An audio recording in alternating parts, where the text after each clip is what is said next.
CCN news एक पाऊल महाराष्ट्रासाठी। राज्याचे महसूल मंत्री चंद्रशेखर बावनकुळे बुलढाणा जिल्हा दौऱ्यावर असताना त्यांनी बुलढाण्याच्या चिखली तहसील कार्यालयात अधिकाऱ्यांची आढावा बैठक घेतली। या दरम्यान अधिकाऱ्यांकडून शासन निर्णयाची अंमलबजावणी होत नसल्याचं प्रकर्षाने निदर्शनास आल्याने त्यामुळे प्रचंड नाराजी व्यक्त करत मंत्री बावनकुळे यांनी अधिकाऱ्यांना चांगलेच झापले। एवढेच नव्हे तर संतापलेल्या मंत्री चंद्रशेखर बावनकुळे यांनी तडकाफडकी निर्णय घेत उपविभागीय अधिकारी शरद पाटील यांना सक्तीच्या रजेवर देखील पाठवले आहे, तर काम कुचराई करणाऱ्या इतर अधिकाऱ्यांना देखील कडक तंबी दिल्याचं पाहायला मिळालं। मात्र एक मला फार मोठी चूक दिसली की आमच्या एका प्रांताला, इथला जो चिखलीचा प्रांत आहे त्याला 25/3/2026ला शासनाने जो निर्णय घेतला त्यांच्याच अध्यक्षतेखाली समिती तयार केली। प्रांताच्या लोकांना पट्टे वाटप करणे, लोकांची घरं कायदेशीर करून देणे।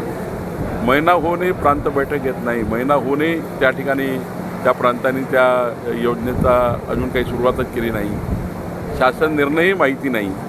ही परिस्थिती असेल तर काही योग्य नाही। मी इथल्या चिखलीच्या प्रांताला 1 महिना सुट्टीवर पाठवलेला आहे, सक्तीच्या रजेवर पाठवलेला आहे आणि तहसीलदारांनी सर्वांना सूचना दिली आहे की तातडीनं 25/3च्या शासन निर्णयाप्रमाणे सर्वांचे घरं कायदेशीर करणे, तुकडेबंदी कायद्याचा अंमल करणे, सोबत पांढर रस्त्याच्या योजनेचा अंमल करणे, मोजणी प्रकरणं 15 दिवसावर आणणे, या सर्व गोष्टीबद्दल मी आग्रही आहे। मला विश्वास आहे की या दौऱ्यानंतर महिन्याभरात जेव्हा मी या प्रवासाचा आढावा घेईल, निश्चितपणे यातनं बऱ्यापैकी प्रश्न सुटलेले असतील।